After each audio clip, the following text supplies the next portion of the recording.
नमस्कार, मी संदीप आणि आपण पाहताय नमस्ते धाराशिव लाईव्ह.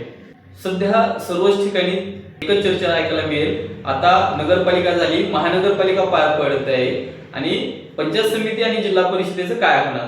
आपल्या जिल्हा परिषद गटामधून, पंचायत समिती गणामधून किती लोक इच्छुक आहेत, कोण कोण लोक इच्छुक आहेत, त्यांचं काम काय आहे, कुणाला मिळाली पाहिजे, कुणाला नाही मिळाली पाहिजे, या सगळ्या गोष्टींची चर्चा आता सध्या गावखेड्यामध्ये सुरू आहे. जो काही संघर्ष करणारा कार्यकर्ता आहे, जो काही पक्षांचं काम करणारा कार्यकर्ता आहे, पक्षाची निष्ठा सांभाळून लोकांशी नाळ जुळवून ठेवणार नेता आहे, ज्याचं काम बोलतोय, अशा कार्यकर्त्याला, अशा उमेदवारांनाच उमेदवारी मिळावी ही यामधून सगळ्या गोष्टींमधून दिसत आहे.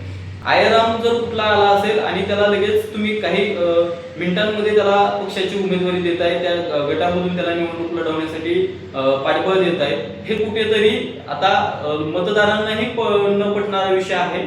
त्याचबरोबर जो निष्ठावंत कार्यकर्ता आहे, तो त्या ठिकाणी अनेक वर्षांपासून लोकांचे काम करतोय, पक्षाची निष्ठा ठेवतोय आणि पक्षाचं देखील काम करतोय, त्या ठिकाणी पक्ष वाढवण्याचं काम करतोय, अशा कार्यकर्त्याला, अशा नेत्याला जर त्या ठिकाणी पाठबळ नाही दिलं तर नक्कीच हा कार्यकर्ता, हा नेता देखील आता पक्षाच्या किंवा एकंदरीत त्या सगळ्या व्यवस्थेच्या विरोध केल्याशिवाय राहणार नाही, हे या सगळ्या गोष्टीवरून दिसतंय.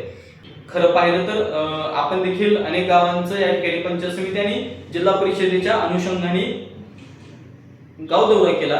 यामध्ये सातत्याने एक गोष्ट दिसून आली की आता सध्याचा जो काय काळ आहे किंवा मतदार आहे, हे उमेदवारी जाहीर झाल्यावर नाही तर उमेदवारी कुणाला मिळावी यावरती चर्चा करताना पाहायला मिळत आहे.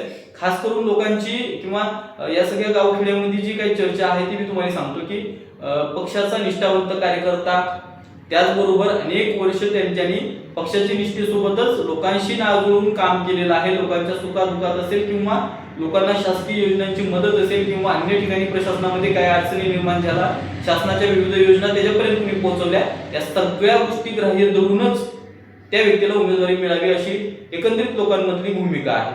आता कळंब तालुक्याचा जर विचार करायचा झाला तर इटकूर, शरणोण आणि नायगाव या 3 जिल्हा परिषद गटामध्ये आणि पंचायत समितीच्या गणामध्ये खूप मोठ्या प्रमाणात चुरस निर्माण झालेली पाहायला मिळते.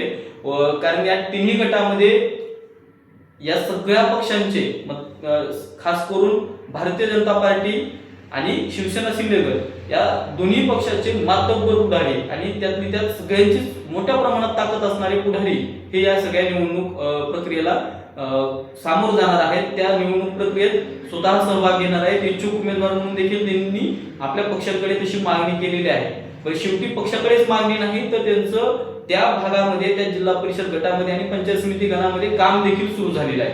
अनेक दिवसांपासून काम सुरू झालंय. त्यामुळे एकंदरीतच हा सगळा जो काही जिल्हा परिषद आणि पंचायत समितीचा निवडणुकीचा जो काही धुमाकूळ आहे तो आचारसंहिता लागण्यापूर्वी आणि कुठलीही अधिकृत कार्यक्रम जाहीर होण्यापूर्वीच झालेला पाहायला मिळतोय.